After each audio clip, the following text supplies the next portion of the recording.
going to start the plenary session, but before that, I have an announcement that those oral presentations which are left in this session will be taken after the plenary session, because Professor Ratan Lal is with us. He has joined. So I will be starting the plenary session with the formal welcome of our plenary speaker, a renowned professional, Professor Ratan Lal, native of India and citizen of USA at present, received the World Food Prize for 2020 for developing the and mainstreaming a social soil-centric approach to increase food production that restores and conserves natural resources and mitigates climate change. Over his career spanning for more than 5 decades in 4 continents, Dr. Lal has promoted innovative soil-saving techniques benefiting the livelihoods of more than 500 million smallholder farmers, improving the food and nutritional security of more than 2 billion people, and saving hundreds of millions of hectares of natural tropical ecosystem.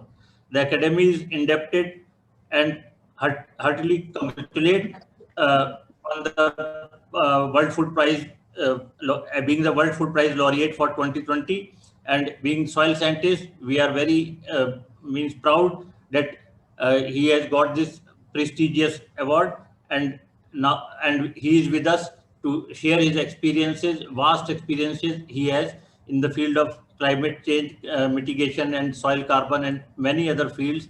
So presently he is Distinguished University Professor of Soil Science, Director of Carbon Management and Sequestration Center, past President of International Union of Soil Science, Adjunct Professor of University of Iceland as well as IRI New Delhi, IICA Chair in Soil Science and Goodwill Ambassador Sustainable Development Issues, Costa Rica.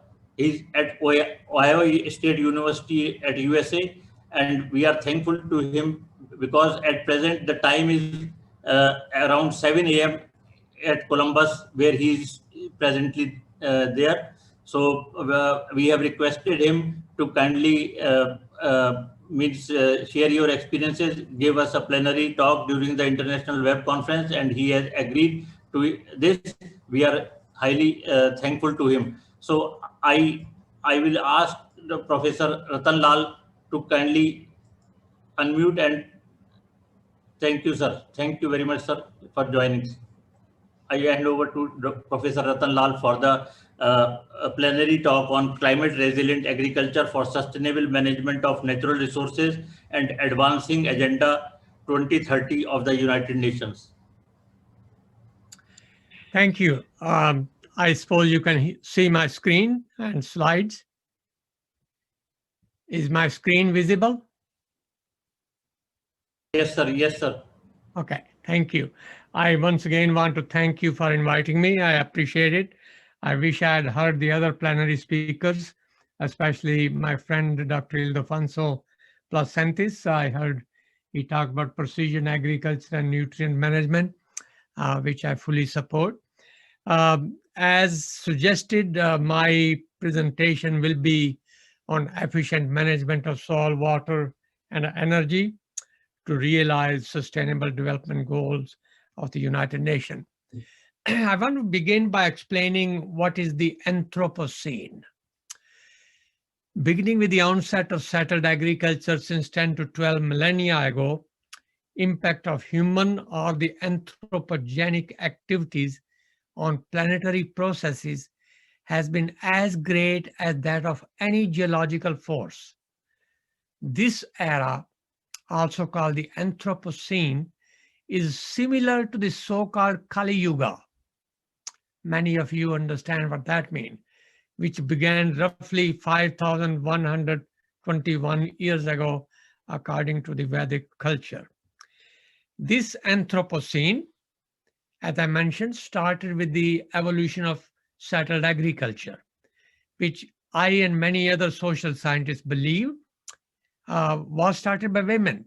They were the one really thinking about propagating important crops through seed multiplication around the caves and wherever they were.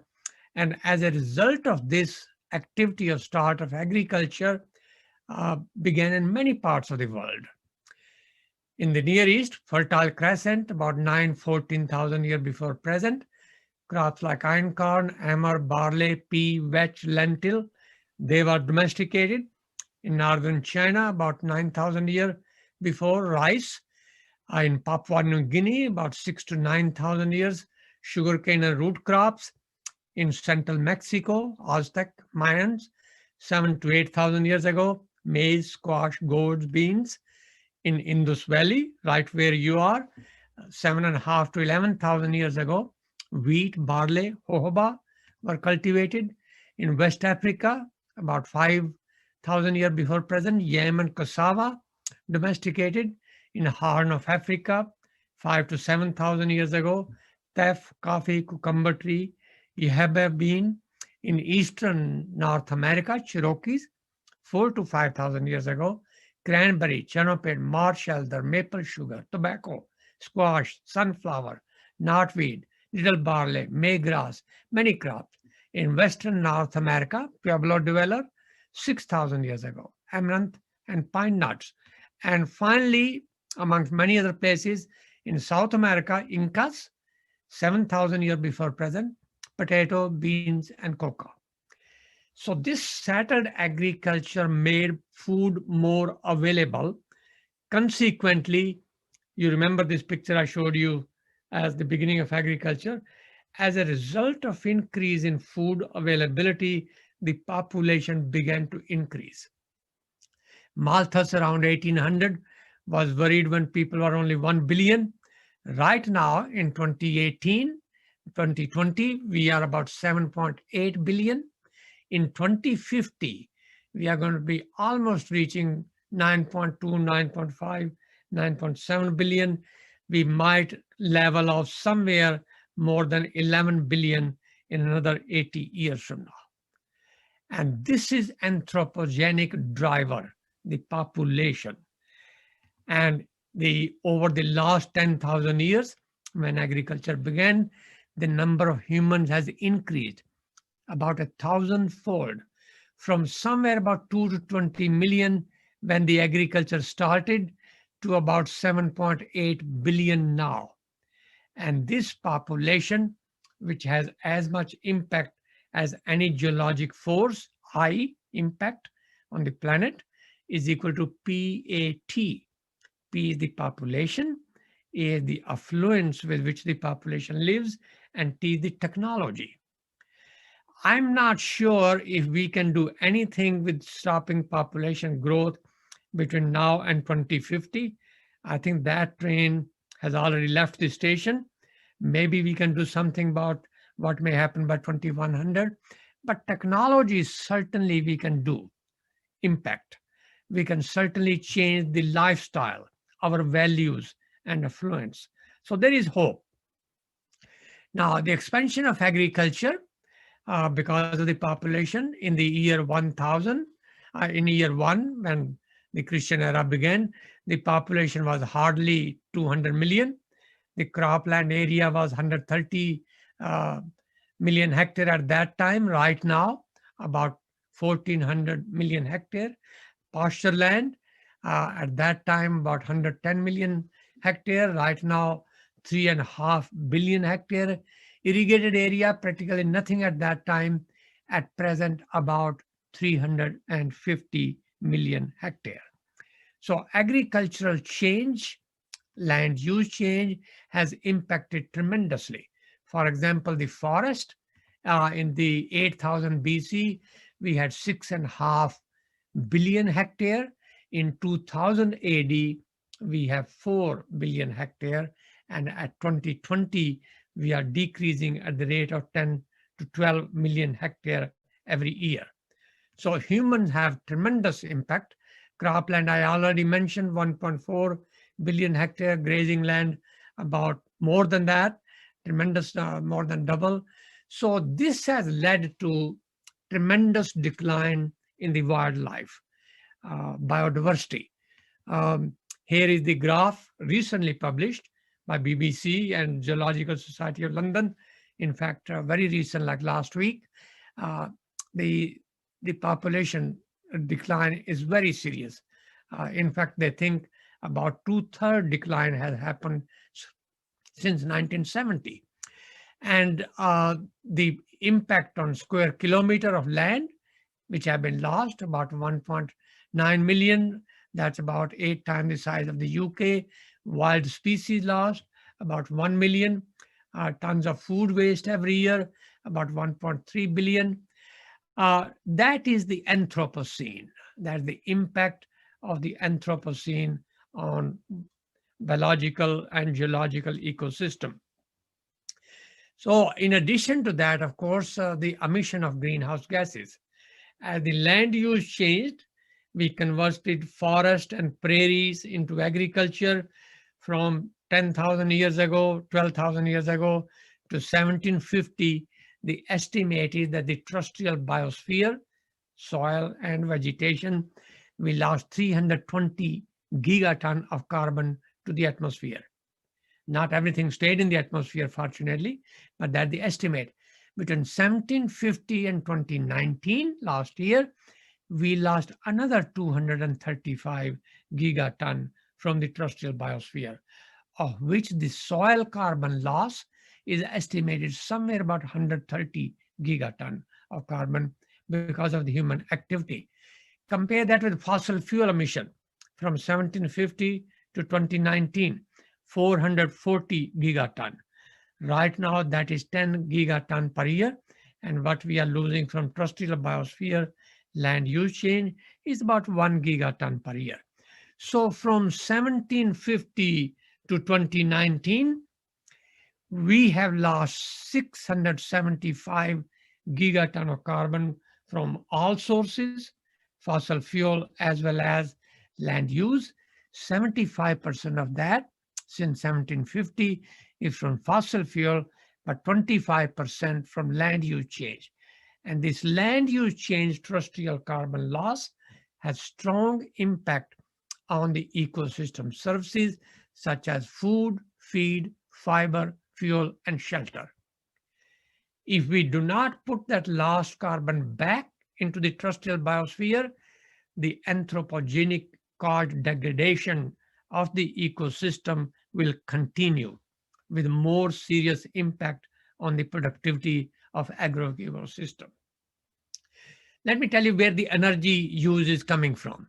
In 1980, humans were using about 300 exajoule of energy per year. 1990, 366. In 2000, 420. 2005, 480. 2012, 553. 567. Last year, 583 exajoule of energy. Every year as the population goes up, the energy use goes up. And this energy which we are using will get up to about 780 exajoule by 2040. It's increasing at the rate of about 8.8 exajoule. As the population affluence of the developing countries such as India, China, Mexico, Brazil is improving, our energy use is also increasing. And where is this energy coming from? Still, fossil fuel is about 80%. Bioenergy, both traditional and modern, about 11%. Nuclear, about 6%. Hydro, about 2%. Others, minor, but main dominant source is still fossil fuel. So something has to be done about fossil fuel. As a result of that, the CO2 concentration in 2018 was 408 parts per million, methane about 1870 parts per billion, nitrous oxide in the atmosphere 331. If you Google right now, the concentration of CO2 as of yesterday is about 415 parts per million. You can see it on a daily basis if you so wish what is being monitored. Increase since 1750, 150% of carbon dioxide, methane 260%, nitrous oxide 123%. Absolute increase between 2017 and 18, 2.3 parts per million of carbon dioxide, 10 parts per billion of methane, 1.2 parts per billion of nitrous oxide.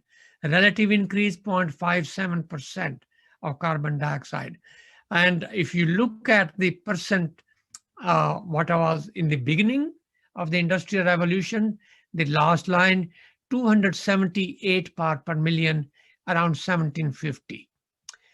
722 parts per billion compared to almost 1900 parts per billion. And then methane, nitrous oxide, 270 compared to 33. This is Anthropocene. This is the anthropogenic impact, the impact which is causing tremendous change in the climate. 1.1 degrees centigrade temperature increase already since 1750. Now let's look at the water use in kilometer cubed globally. Total water use was less than 600 kilometer cubed in 1900. In 2025, it's expected to be 5,235, increasing by a factor of 9. Agricultural water use, which was 500 kilometer cube in 1900, by 2025, 3,200, increasing by a factor of 6.2. Industrial, the same way. Municipal, increasing the same way. So humans are taking impact, making major impact on the water resources. Fertilizer use, we were hearing precision agriculture a few minutes ago. Maybe the Alfonso talked about it. Fertilizer use in 1950, very small amount, nitrogen less than 10 million tons globally. By 2020, 135 million tons of nitrogen. By 2050, projected about 240 million tons. By the Haber-Bosch process, and I'll come back to it, what it means in terms of emission. Phosphorus use from 10 to about 50 now, and 84 by 2050. Potassium, practically nothing to almost 30, 40, 30 at the moment, and maybe much greater by 2050. Total fertilizer use at the moment about 200 million tons, 200 million tons NPK. Global pesticide use in Europe, US, other countries, tremendous amount, especially herbicides, insecticide, fungicide, with lot of impact on biodiversity. You remember Rachel Carson's book in 1960. She got Nobel Prize for the book called Silent Spring. Now, as a result of all this, the agricultural productivity has increased tremendously. For example, the population has gone up. As I mentioned to you, in 1960, we were only 3 billion people. Right now, we are about 7.8 billion people. The total cereal production, which was 740 million tons globally in 1960, is right now 3 billion tons. Very impressive. The per capita grain production, which was cereal production, which was only 240 kilogram, is reaching almost 400 kilogram. But please remember, and I'll come back to this point, out of 3 billion tons grain produced, 1 billion ton are wasted. They do not reach any stomach, human or animal. And India has a very large share of that wastage. You can drive from Delhi to Amritsar and you will see those pyramids under plastic sheet rotting because of improper storage. Now, this Anthropocene has many ramifications. Population is one. It is 7.8 billion now, going to be 11.2 billion by 2100. And the erosion, water and wind, which is affecting 1.1 billion hectare. Sediment loss into the ocean is about 36 gigaton of all the river. Salinization, especially the secondary salinization, irrigated land area, such as in northwestern India and other part of arid regions throughout the world. 20% of all irrigated land, including in Australia, including in Spain, including in the United States, is affected by secondary salinization. Water quality. This picture is close to Ohio, just north of us, Lake Erie, 4 years ago. Algal bloom, killing a lot of aquatic life. and even city of Toledo did not have drinking water for 4 days because of the very poisonous compounds emitted by algal bloom. Urbanization. By 2030, additional 150 million hectare of land area will go under urbanization. Imagine what has happened to New Delhi and Mumbai and Calcutta and Pune and Mangalore, increasing a large area under urban agricultural land area indiscriminately, brick making, scalping the topsoil that took millions of years to make, in a matter of a few days, removal for brick making by the rapidly urbanization. CO2 concentration in the atmosphere, as I mentioned, 3.3 parts per million per year, going up every year. Already at the current concentration of 415 parts per million. Deforestation, very rapidly. At the moment, estimate is perhaps as much as the size of Sri Lanka, tropical rainforest being removed every year. Water withdrawal for irrigation by tube well in Haryana and Punjab and Western UP and other part, with flood irrigation in a dry climate, which is evaporating that water tremendously, as I mentioned to you, with a drawdown of the atmosphere because of the overdraw, and of course, emission of greenhouse gases. I've already mentioned to you 675 total, out of which soil is 135. This impressive food production has really impacted many things. We made a great progress in food. We saved hundreds of millions, but we paid a heavy price in terms of the ecosystem. And this has led to strong interaction between human and nature. And one of the evidence of that interaction, very unfortunate evidence, is the COVID-19 pandemic, which the whole world is facing. And I think this is one of the issues which necessitate, demands, requires that we bring about a paradigm shift. Humanity, this is a wake-up call. Think again what we are doing to the only planet that we have. More than 40% of the ice-free land is used for agriculture, of which 30% is degraded and depleted.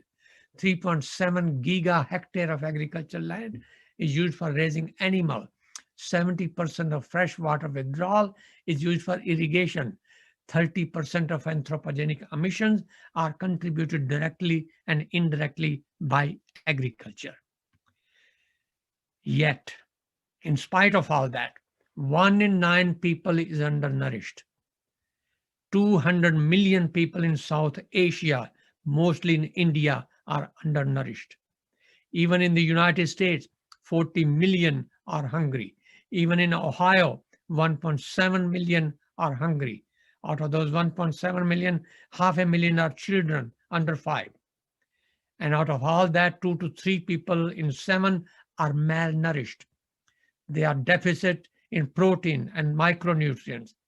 When you take away for brick making the topsoil, where the organic matter is holding 17 micronutrients, the food grown in that depleted soil is not nutritious.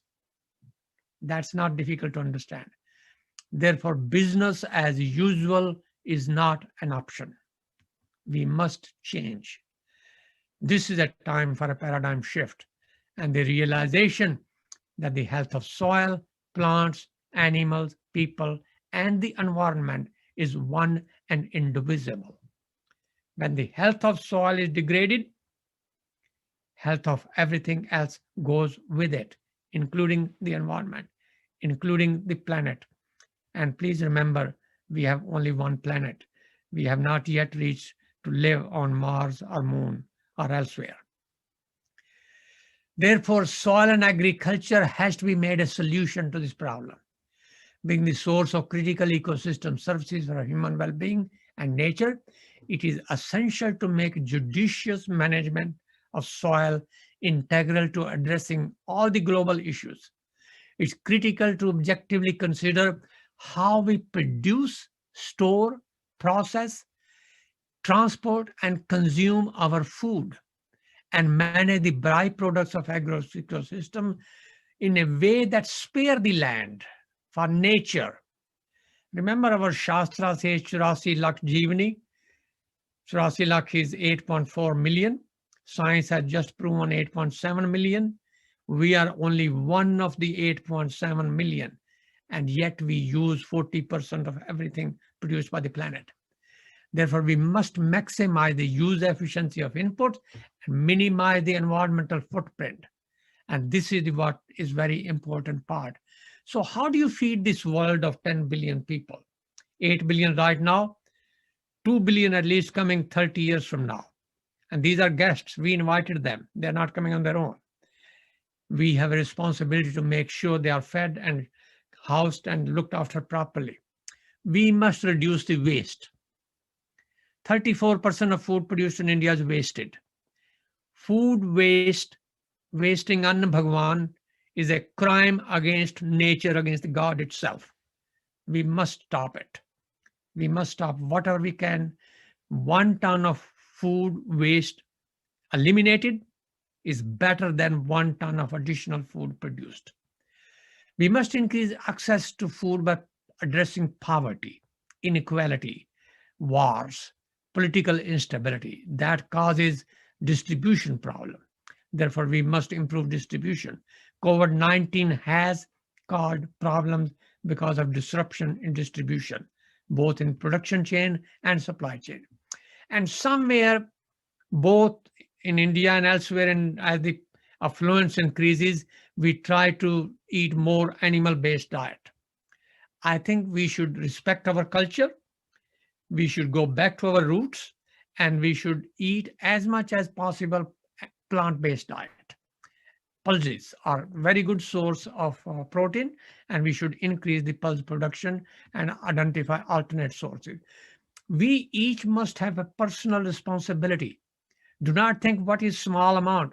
A small incremental amount multiplied by 1.3 billion people in India and 7.8 billion globally can make a major improvement impact. And we must do that. Each one of us is a culprit, and each one of us is also a victim. And I think it is up to us how to mend our ways, live our lifestyle, so we can improve the productivity of the ecosystem. Increasing agronomic productivity from existing land, restoring degraded lands, increasing biological nitrogen fixation by legumes, converting some agricultural land back to nature. Do not think of increasing more area by 250 million hectares between now and 2050. No, decrease the area by improving the productivity. Crop yields in India can be doubled, especially in the rain-fed agriculture.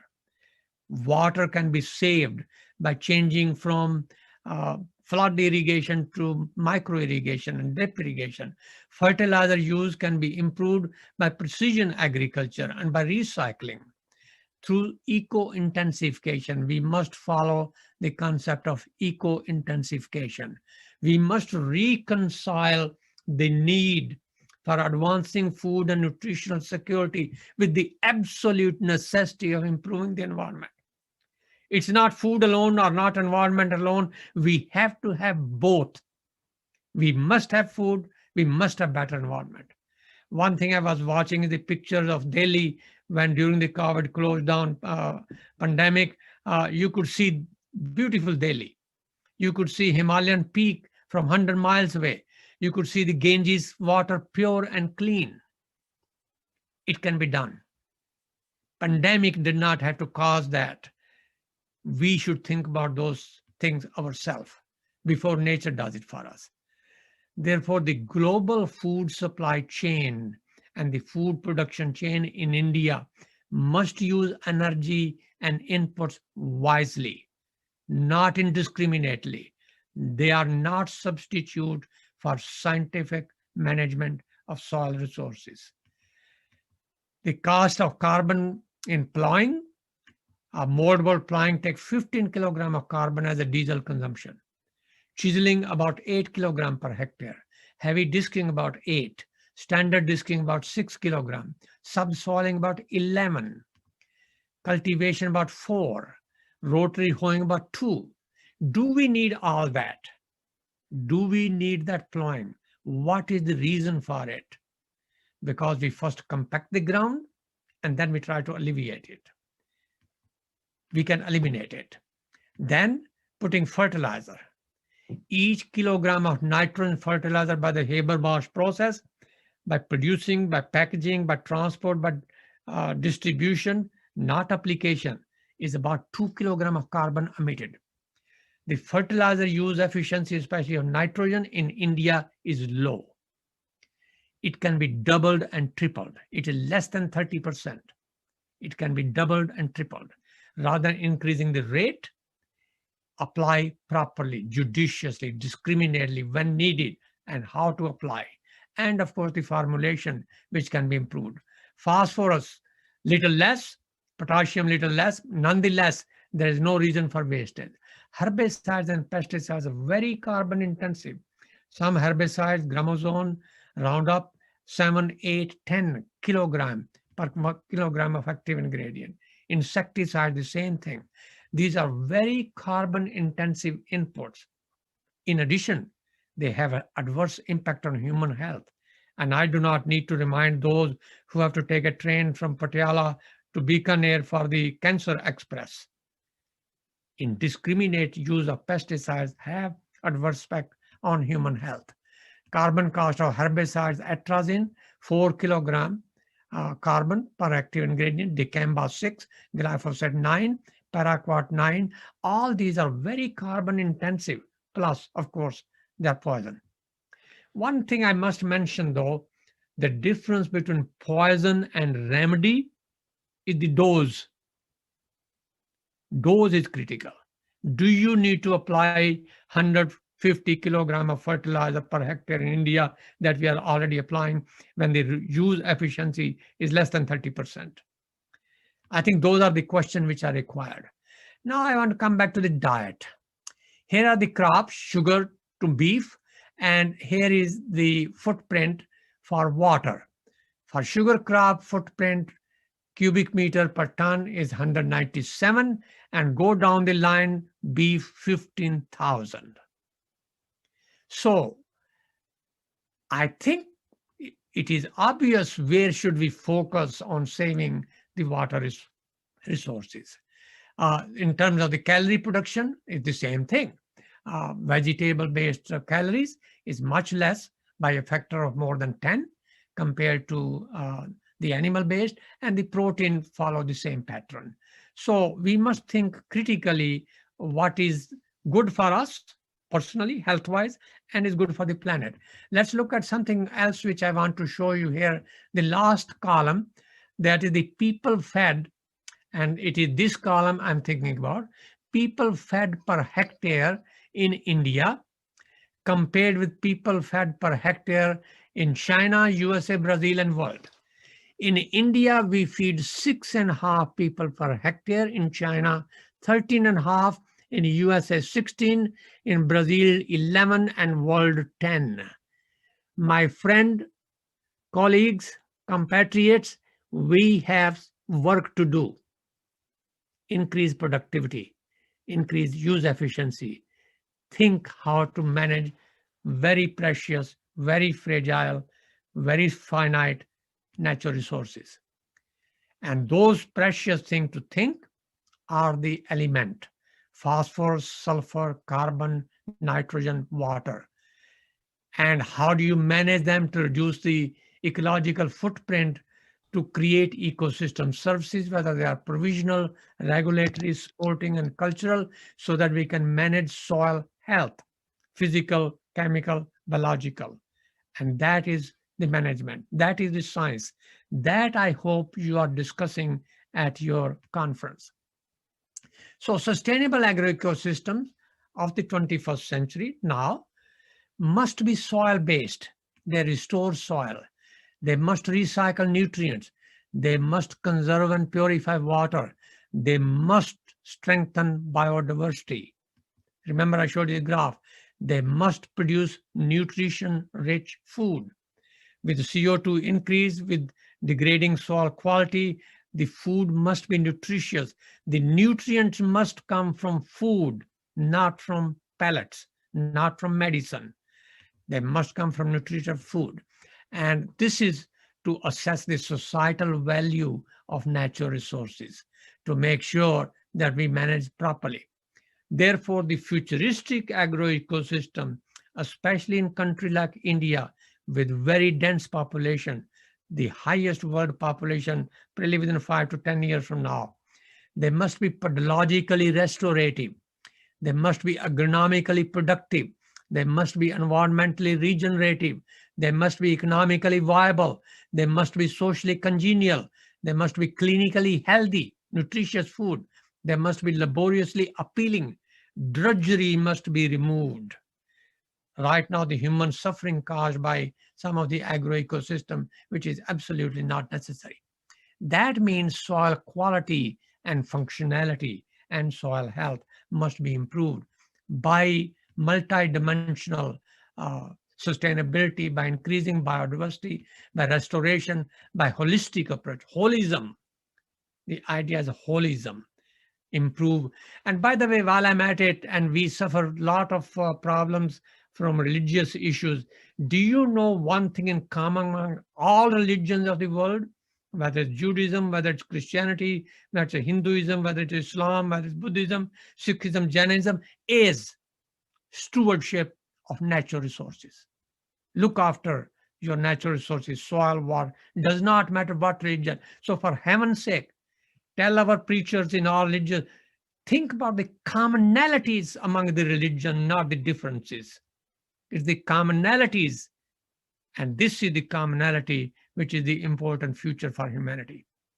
Therefore, soil management, fertility does not mean adding fertilizer, something else. Soil compaction does not mean plowing. Drought mitigation does not mean turning the pump on and flood irrigation. Erosion control does not mean bringing the bulldozer and land farming. Acidity does not mean sprinkle liming on the land. These are symptomatic management systems. Improve soil health, recycle nutrients, develop biodiversity in the soil, keep the ground covered, mimic the nature as much as you can. And one way to do that is to look for a plant, improved plant system that we can communicate with. This plant under stress, biotic and abiotic, emits molecular-based signal that we can detect remote sensely, and we can intervene. It must have a deep root system. The idea is not harvest index in favor of grains alone. I think there is no reason to keep producing, and then wasting. Why not have more biomass? Why not have a deeper root system? Prolific, that it can recycle nutrients, absorb water. It has mycorrhiza. We use recycle mulch back on the land through no-till, grow cover crop, forages for feeding cattle, and we improve the system so that our crops are integrated with trees and livestock. And we create soil health by improving organic matter content and soil biodiversity. So soil are disease suppressive soil. You don't have to add pesticides. And we use precision farming by integrated nutrient management at a time and at a space when needed through precision agriculture, so that they are all absorbed by the plants for productivity and not leak into the environment. This is the way the scientific agriculture should be. We must think about not NPK. We must think about CNPK. C comes before NPK. And if you have more soil, carbon, soils of India are depleted terribly, less than 0.5% organic matter, less than 0.1% carbon, especially in the Northwest Indo-Gangetic plain. If you add C, the need for NPK becomes less and less. Need for pesticide becomes less and less. Therefore, limiting what are the need goals between now 2020 and 2030, when the Sustainable Development Goal must be coming to fruition at the present, limit greenhouse gas emissions. Global budget no more than 420 gigaton of CO2. The current rate is 42 gigaton. It must be decreased by improving the efficiency. We must phase out fossil fuel. India is blessed with solar power, with wind power, with many other renewable sources of energy. We must harness them rather than relying on fossil fuel. And we must make agriculture effective to reduce CH4 and N2O. Those two gases are very important gases to reduce. We must reduce emission of agriculture, make agriculture negative emission technology or zero net emission technology. That means judicious use of all the inputs.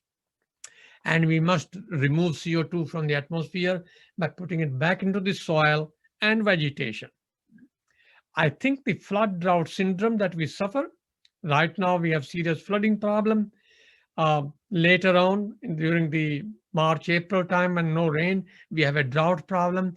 Imagine if the entire Shivalik Hills, all the way from Kashmir to Tripura, were again afforested.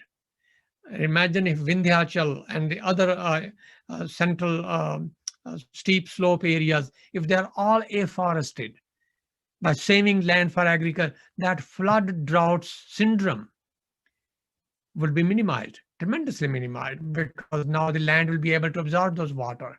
And we must, of course, restore all the components by reaching the UN goals of biodiversity and carbon neutrality, as well as land degradation neutrality. The UNCCD, India signatory. Remember last year in October, September, there was a meeting in Noida of the UN Convention to Combat Desertification.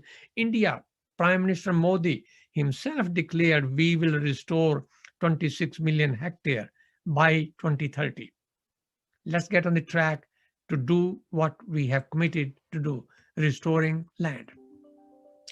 I want to conclude by saying that depleting soil organic matter and declining soil fertility, degrading soils and denuded lands, recurring drought and intensifying heat waves.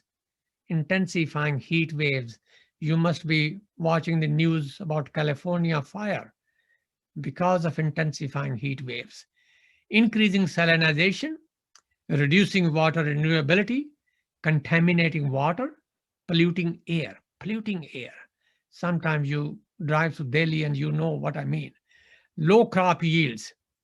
Our crop yields are half than what they should be. Perpetual hunger. 200 million people having no food to eat. Not enough and not very healthy. Marginal living and desperateness are, my friends, major threats to global peace and security.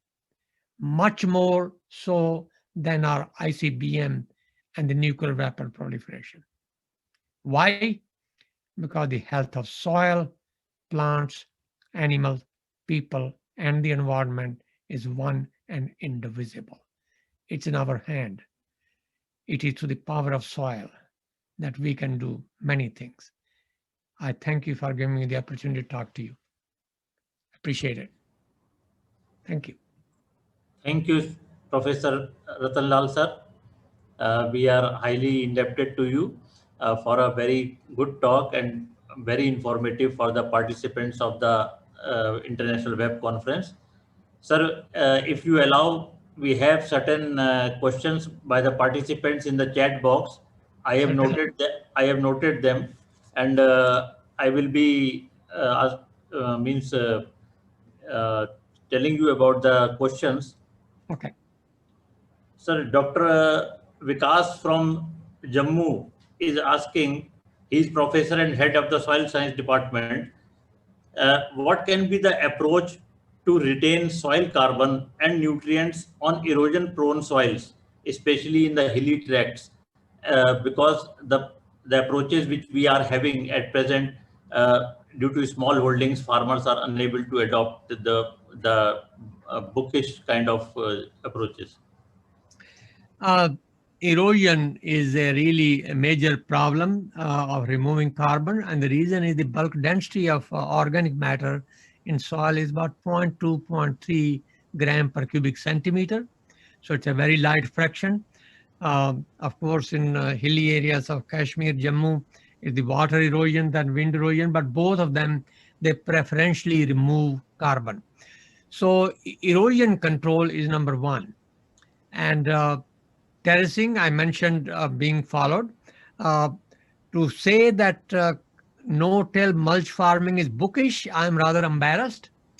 If we cannot translate science into action and we call it bookish, that's a problem, Dr. Vikas. Think again. It's not a question of it cannot be done, it has to be done.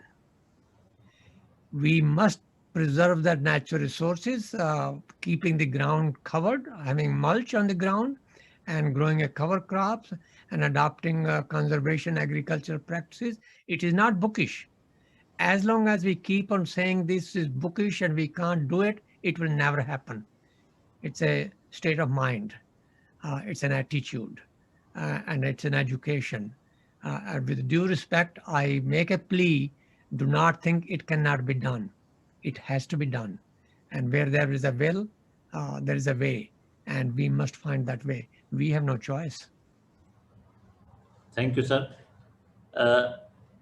Can we achieve food, fodder, and fuel demands of increasing population with organic farming, as our government is promoting organic farming? You mentioned I did not use the word organic Yes. anywhere. I may have mentioned regenerative. I may have mentioned, I think with the current attitude, the idea of the population, the idea that we can do completely without agrochemicals, may be wishful thinking. If our population were to stabilize globally around 4 or 5 billion, which is going to be 11.2 billion by the end of this century, maybe that's possible. But right now, the question is of prudent use of chemicals. I mentioned the difference between remedy and poison. You remember I made that statement. Dose is the difference. So my friend, the best is, because we have a large population, because we have limited land area, because of limited, use them prudently, but do not make a statement, thou shall never use this. That time that because our population have gone up, we must feed people. Food is the basic right. So I think it's the integrated management, it's the judicious, it's regenerative agriculture. Wherever possible, yes, do not use fertilizer. Minimize them by biofertilizer, biological nitrogen fixation, recycling, mycorrhiza, fodder tree species, minimize them. But do not make absolute, because we already have a negative nutrient budget.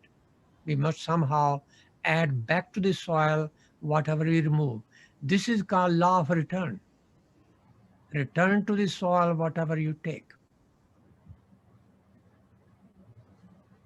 Thank you, sir. Dr. K. Rajan from Ooty. He is principal scientist at Indian Institute of Soil and Water Conservation Regional Center. What will happen if we compel all the farmers to apply their organic manures, which they routinely apply in their field, to convert them into biochar and apply? Okay. Means, can we go for biochar? Yes, I think biochar is a good option because it stabilizes the organic matter.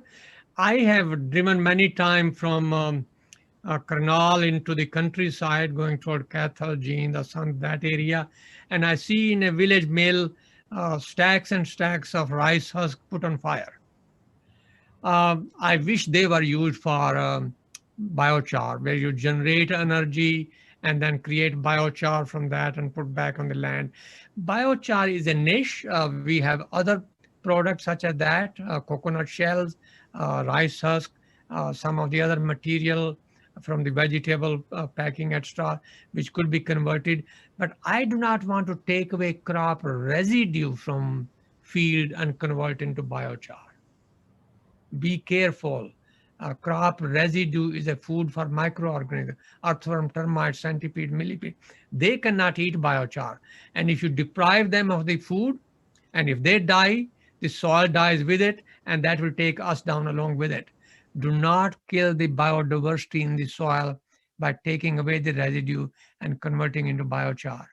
Residue is not something that we want to use for that. But there is agro bio waste, which is not good for that purpose. We have a lot of rice straw which we burn. Yes, part of it could be used for biochar. Part of it could be used for biofuel ethanol production. And then whatever is left behind, fortify and put back on the land. But please do not starve soil biota. That's a key point. Thank you, sir.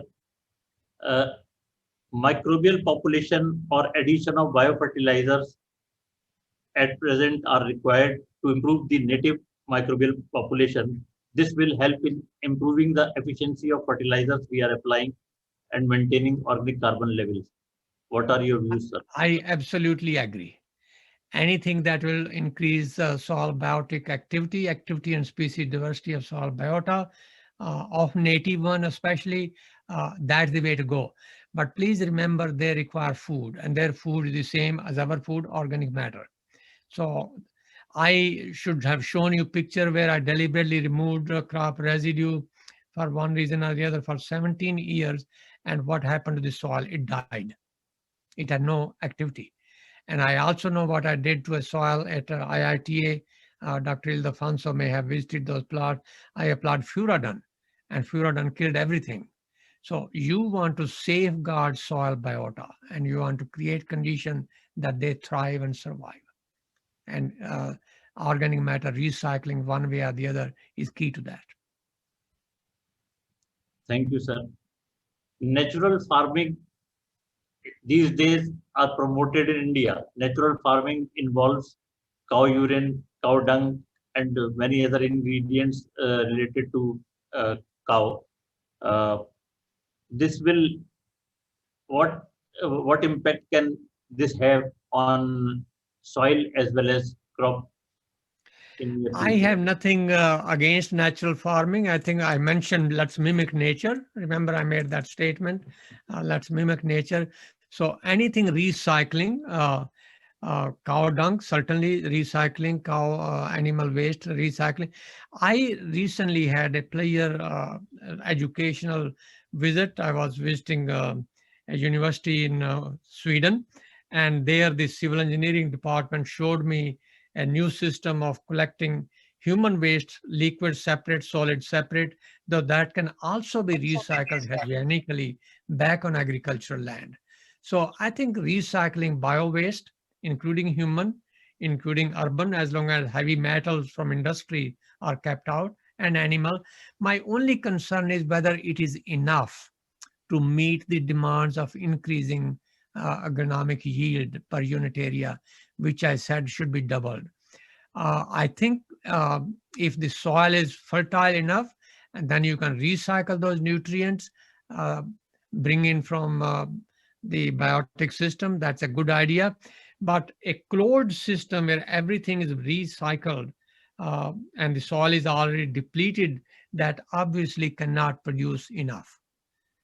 And that part you must, if a person is already poor and say, do not bring in anything additional income from somewhere else, obviously you are condemning them to poverty forever. And the soil is the same way. Soil is a bank account. If you want to increase it, you have to add into it more than what you take away.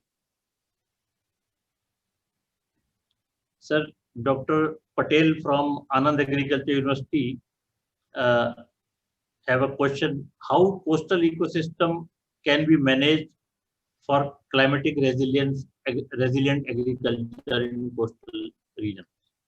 I think the biotic vegetation along the coastal region, which has been depleted, is really a problem, which whenever we have a oceanic tides or hurricanes or whatever happens, tsunami, there is no buffer zone. So management of the vegetation next to the coastal area, the same thing applies to rivers and stream. Management next to them is very critical. So somewhere we must provide space for nature. Sundarban, for example, when the hurricanes happened in the Bay of Bengal, if the Sundarban area was very well protected, the damage inland would be much less. So that is very important. Leave some land for nature. And I keep on mentioning that. Save land for nature. Whenever we do not save, then we have a problem. So I fully support coastal vegetational management. Thank you, sir. Dr. Vivek from Jammu, 5-ton value of soil tolerance limit is there. Can this be a definite one? If you mean in terms of erosion, there is a tolerable limit. A value we call it. In the US, when the universal soil loss equation was developed, it was 5 ton per acre per year, 12.5 ton per hectare. That was developed sometime late 50s, early 60s, and people have been using that everywhere. The tolerable limit in terms of erosion should be determined by the rate of new soil formation. If the rate of new soil formation is, let's say, 2 ton per hectare per year, and you accept tolerable limit of 12 ton per hectare per year, obviously we are in trouble. So please, Soil Department of India, Soil Survey, Soil Institute, universities, evaluate the rate of new soil formation. How can we improve that, and how can we make sure that our losses by one way or the other do not exceed that? I think that is the guiding criteria.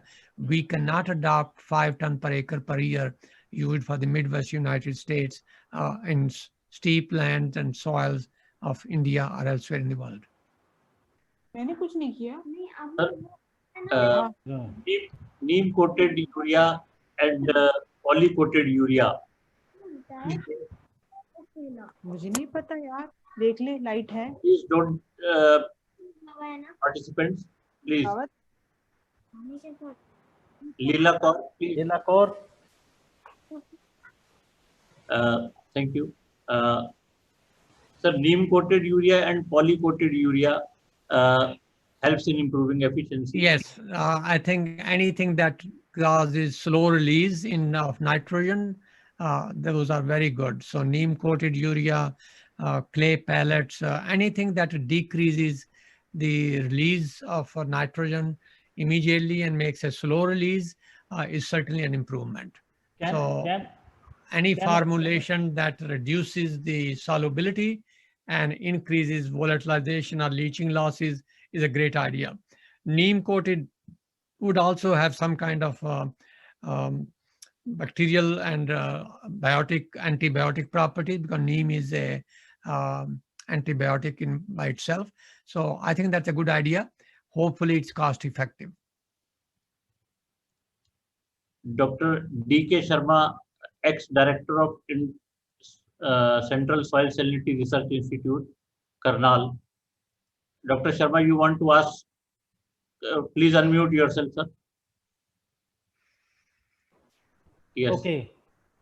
Sir, thank you very much for nice presentation. And I have been working since 1980. कुछ नहीं, ये conference attend कर रही थी online. So I have seen many changes, not only the technology, but also the policy makers. And during the 2000 or 2005, the farmers are growing summer rice, and we have also told to the government and the farmers that the summer rice is very dangerous because the evaporation is too high, and also the no rainfall, so the water demand is too much. So anyhow, the government of Haryana and Punjab, they made a law to protect to decrease the area under rice cultivation during the summer. So now the 95% area of the summer rice has been stopped. This is the one thing. Second aspect is the conservation agriculture, because policy and the technology will move simultaneous. Without technology or without policy, it will not work. So for example, in the rice straw burning, rice residue burning, in this Haryana and Punjab and Western UP, the residue of the rice or straw of the rice, because of the season of the wheat is coming very soon, so farmer used to burn the rice straw in the field. So the pollution problem will create the not only the Haryana, Punjab, but also the Delhi.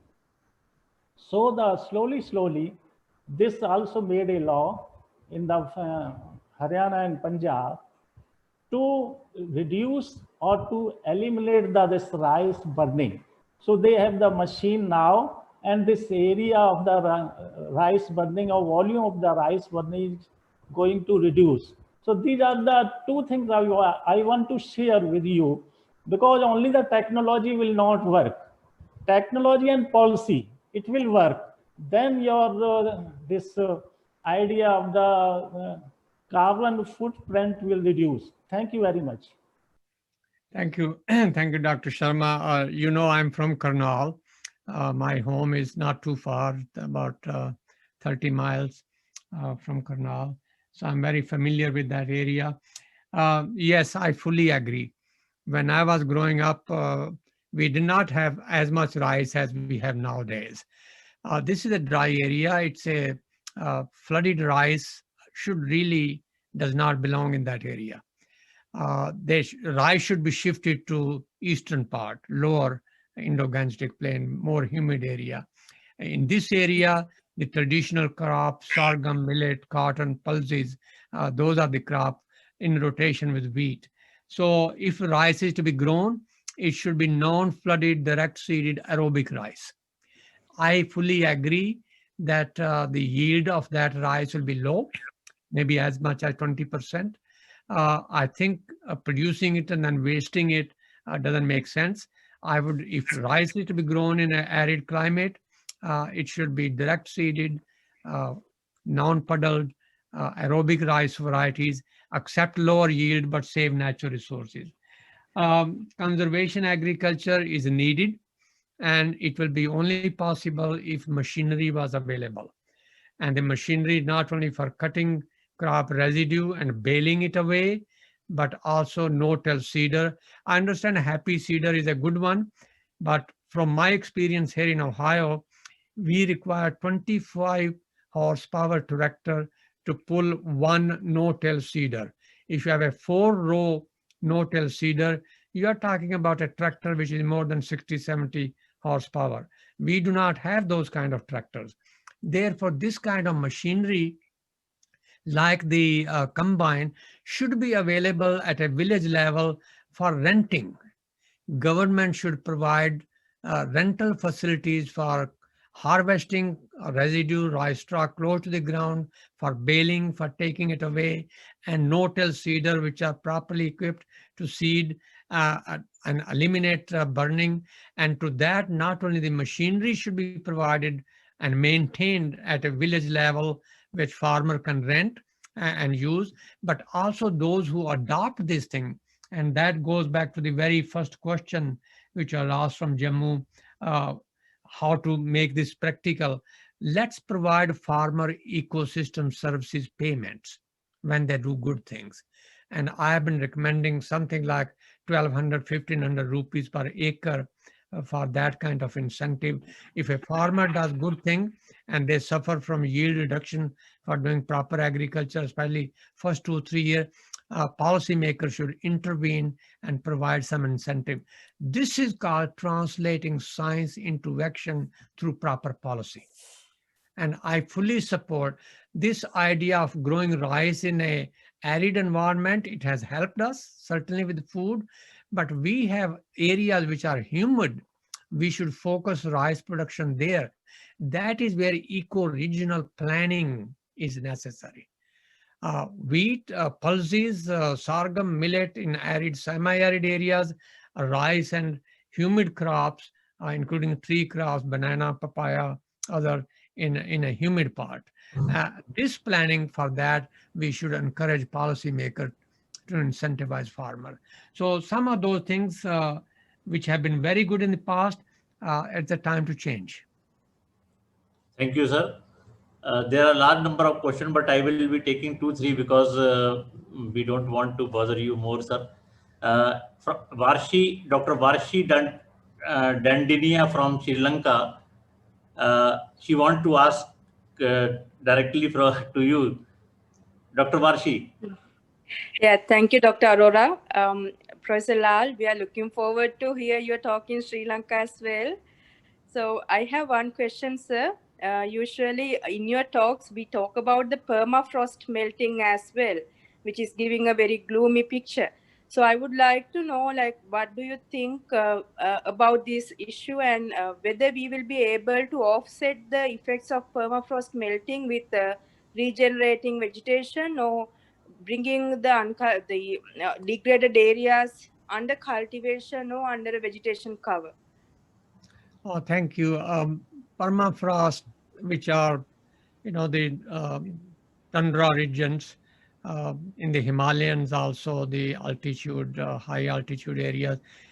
We have recent estimates of carbon stock in those soils, which is about 1,500 to 1,700 gigaton of carbon.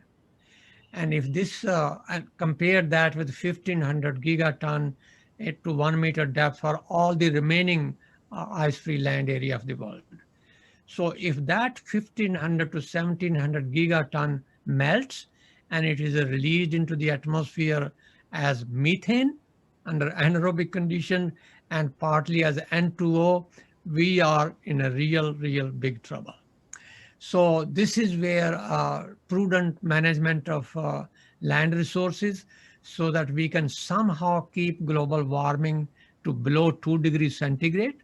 That was the call from the climate summit of 2015 in Paris. And that is where the focus on agriculture is really very critical. We must do whatever we can to make agriculture a sink of atmospheric carbon, especially minimize emission of N2O and CH4, but also marginal land, save them to grow trees and make them a carbon sink through afforestation. Somewhere along the line, people do say that agriculture is bad. I will not accept that. Agriculture can be bad only if we human do not have any need for food. As long as we all like food 3 times a day, how can agriculture be bad? It's our responsibility to make agriculture better, because it is such an essential thing. And that's a different thinking. So agriculture certainly plays a role, but that also focuses on fossil fuel. Remember, 75% of the emission are coming now from fossil fuel. Somewhere finding non-carbon energy sources is absolutely critical. We must, I mentioned in India, solar, wind, geo, hydro, these things, anything which is carbon neutral, hydrogen, somebody was mentioning the other day, hydrogen coming out of from biochar, we don't know what to do. Well, that's the best fuel if we can do that. So we should invest more on finding non-carbon fuel sources, so that 20 to 30 years from now, we replace fossil fuel with carbon. Remember in my slide, I had mentioned how much you can emit and keep that within, and then make agriculture more carbon neutral, especially reduce emission of nitrous oxide and methane. Rice paddy, cattle, they are important source of methane. Somewhere we have to manage them properly. I know it's a very touchy issue, but it has to be done. Aerobic rice is certainly a very good option, especially in the humid region. And there are certain options with cattle management so that enteric fermentation can be minimized. So I think we must do whatever we can to limit global warming to 2 degrees centigrade. I didn't have a time to go into it, but when I talk, I have accepted the invitation in Sri Lanka. I will certainly address that issue at that time also. Thank you for the question. Yeah, thank you, sir. Thank you, sir. Excuse me, Dr. Arora, may I make a question? Yeah, Professor Pla. Hello, Ratan. Hi. Fine to see you again. You are healthy. And bueno, I have just a question or a comment. It seems that the tendency, with the growing population also is decreasing the number of farmers in some places more than others, the people concentration in cities and other activities. And then the tendency is that the agriculture systems are, the tendency is to go to a larger units, sometimes managed not by few farmers, even managed in a kind of industrial way by big corporations to produce food that after that goes to the consumers in some countries or cities, and means that it means that it seems the tendency that we go to a very large farming system managed by large corporations and with different purposes, and what that could influence the application of some of the agroecological systems you are promoting, that tendency of the agricultural production for the future. Oh, thank you. First of all, it's nice seeing you, at least on Zoom part. I was hoping, remember, we have been taking pictures since 74. Yeah, we did a new picture, right? After the virus, we can get. Okay. Yes. Thank you, Ildefonso. Thank you so much. I have very pleasant memories of visiting with you in Maracay, and then, of course, recently, 2-3 years ago, at Rieda.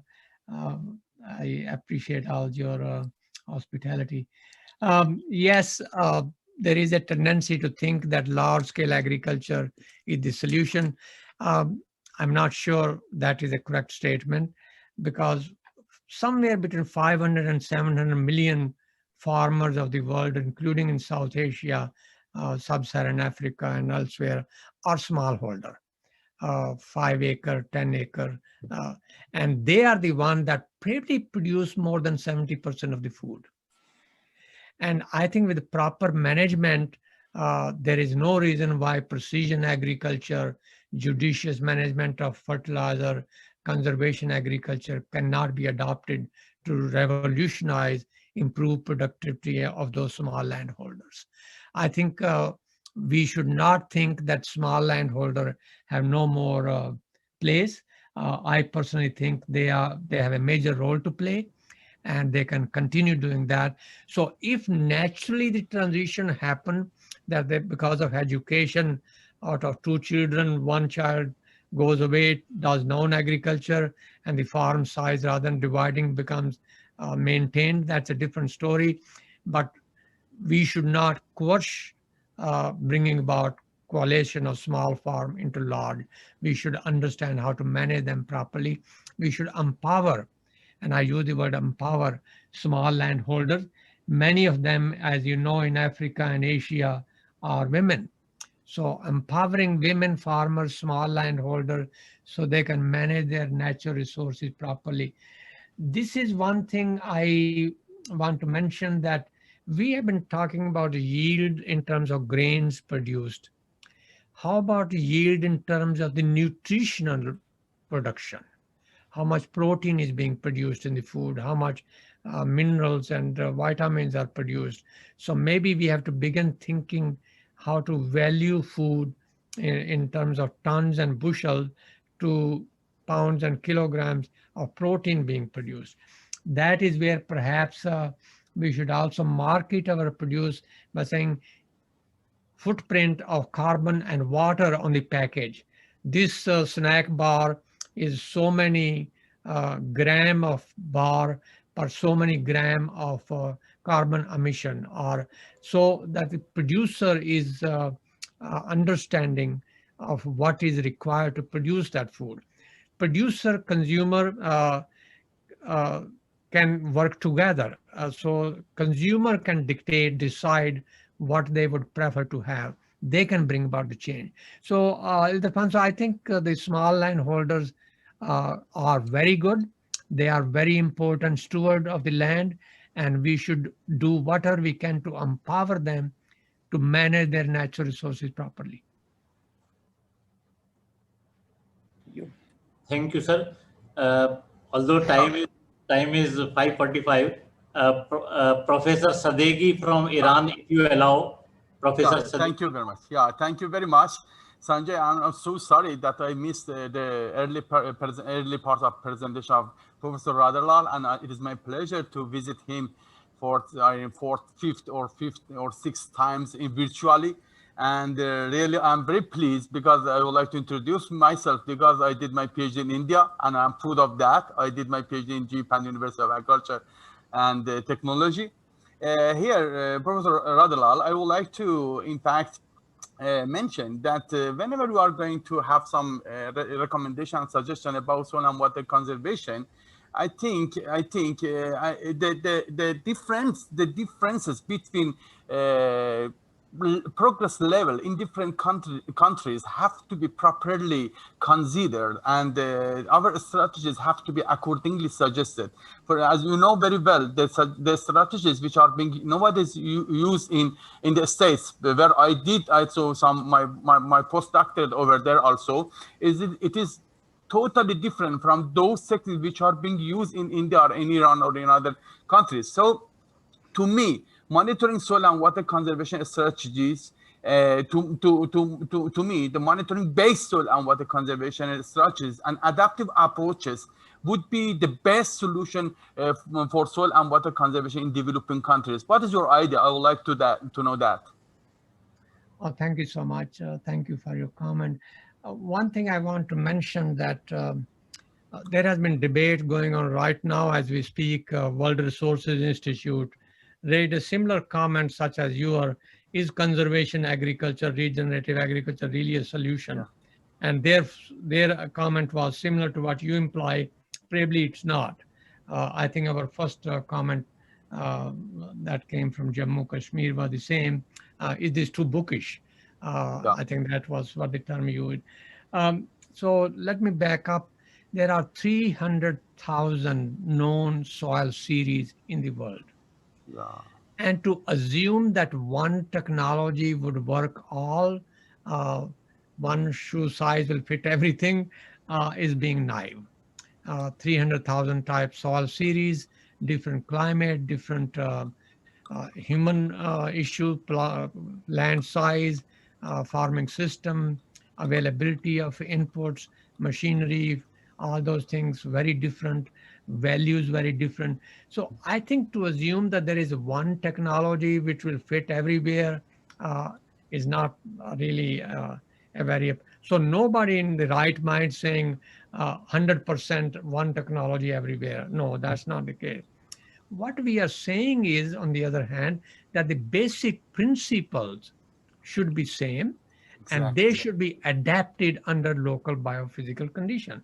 And basic principles are minimize the disturbance, keep the ground covered, recycle the biomass, grow a cover crop in the off season, integrate trees with crops and livestock.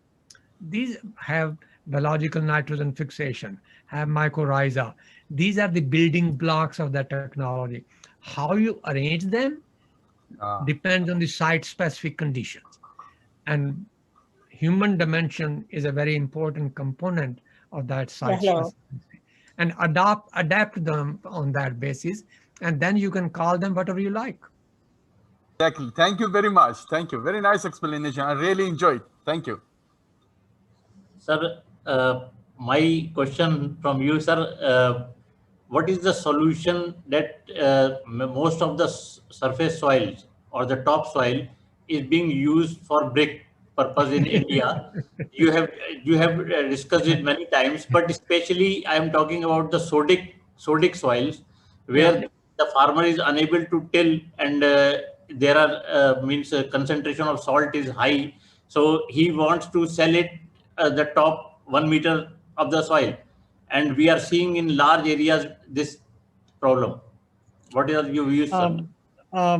First of all, brick making, I really feel that India technically is so advanced that they have satellites and space and all those things. And brick making, Indus Valley, Mohenjo-daro, Harappa, they had brick making. And one theory is brick making for that rapidly expanding civilization and cutting the forest brought about change in climate, and therefore they vanished. They had brick-lined street and brick-lined everything.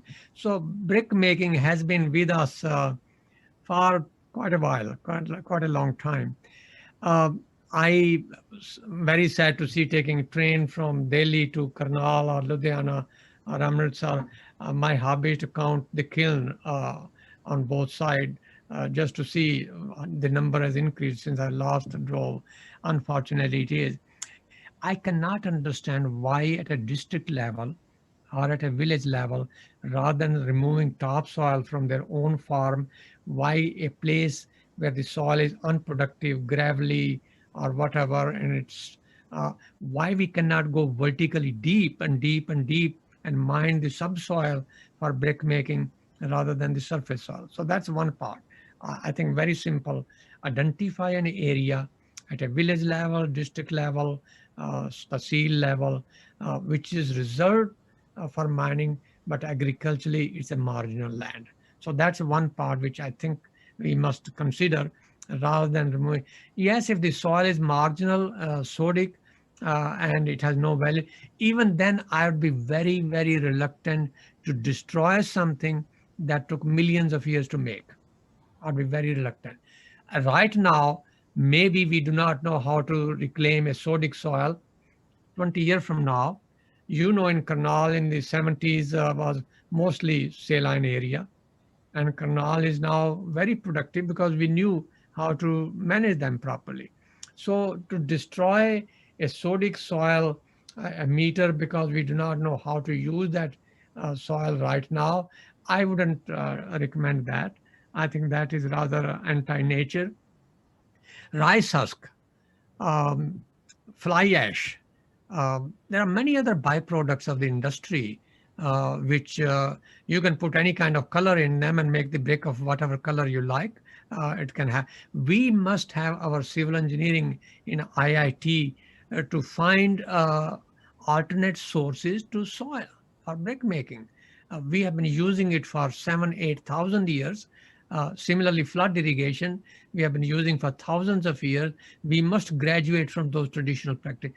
The medicines of yesterday cannot address the today's problems. We must be realistic about it. And there are many ways to do that. I think simply, just like burning straw, I would like to have some control on it. Scalping for soil, topsoil for brick making. That brings me to something called rights of soil. Simply because a Patwari and Tahsildar has given you a paper, this is your land, does not mean you can do with it whatever you want. Removing the top 1 meter of soil is like cutting the head of somebody and say the rest of the body is okay.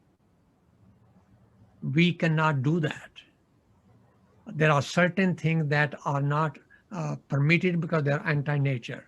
So soil is a living thing. As I mentioned, the moment soil dies, the microbial activity and macroorganism, earthworm, termites cannot live in it. Soil is dead, everything goes with it.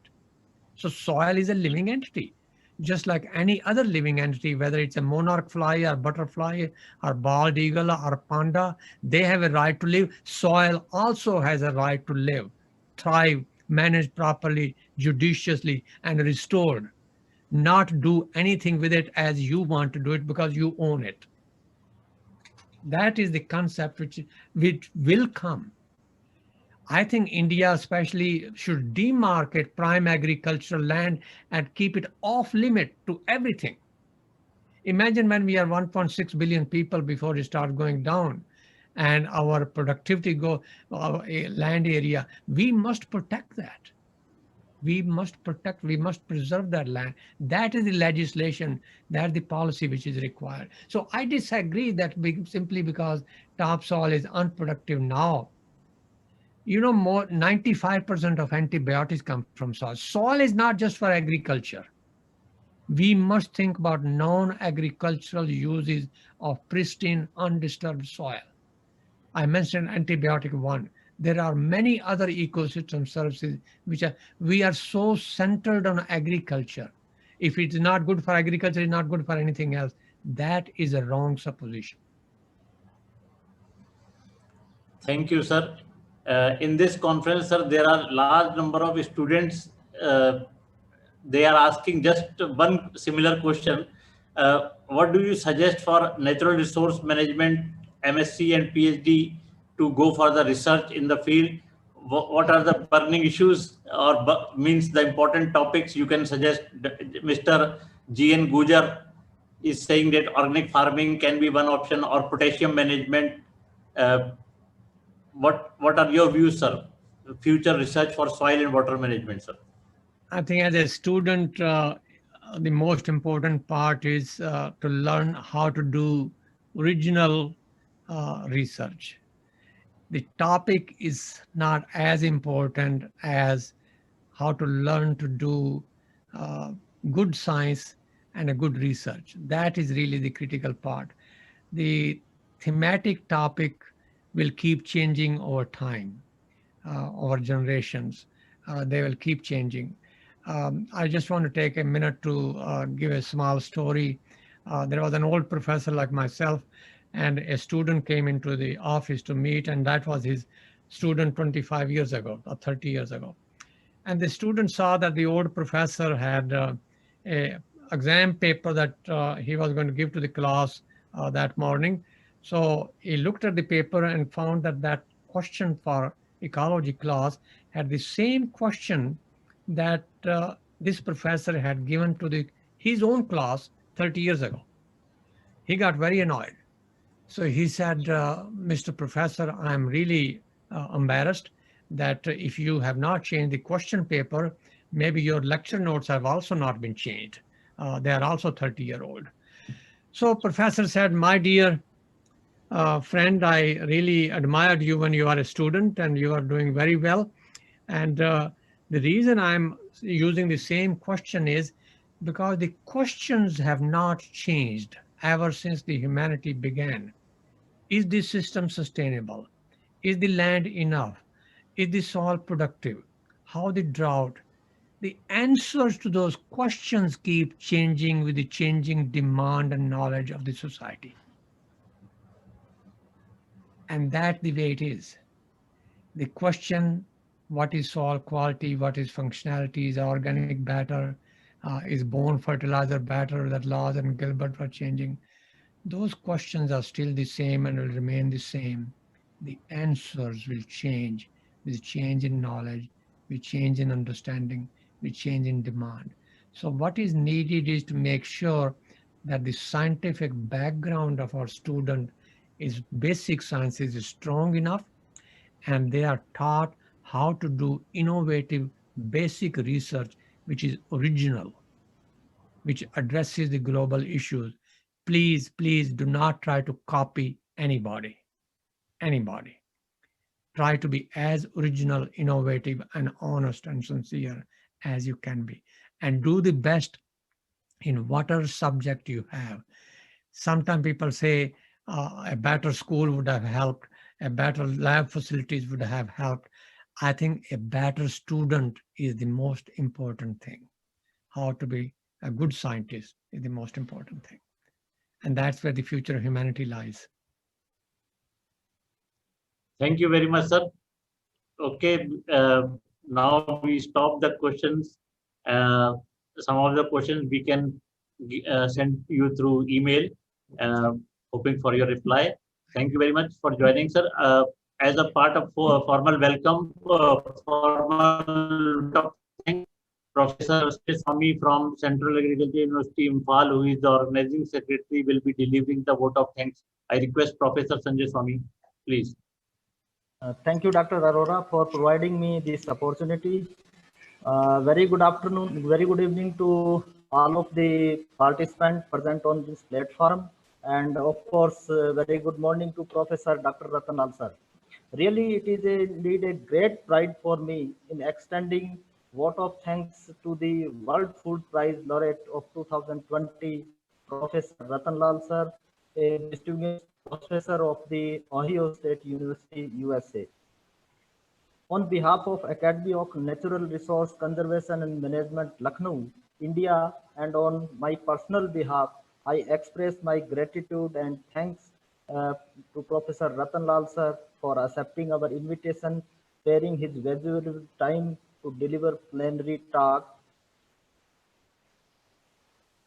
and sharing your inspiring thoughts and ideas with us today. Sir, your message is really eye-opening for us, and that how and where we are leading right now, and how we can achieve the sustainable development goals and their target, adopting soil-centric approach while managing the natural resources and conserving the biodiversity and climate-resilient agriculture. We all are inspired by your great words, sir. I believe that, as Dr. Arora told, we are having many of the young scientists as participants in this conference, and they are even not knowing that you are belonging to Radond in Kathal district near this Karnal area. We also started our career from CSSRI Karnal, and that is a great pride to have a son of soil from this area. We really inspired, sir, from your message. And I hope that the message which you have conveyed will percolate deep in the mindset of the scientific community. You really deserve a big thank for, sir. I also wish to express my sincere thanks to all the participants for their presence and their inspiring interaction, their queries which you have addressed very nicely, sir. Thank you very much, one and all.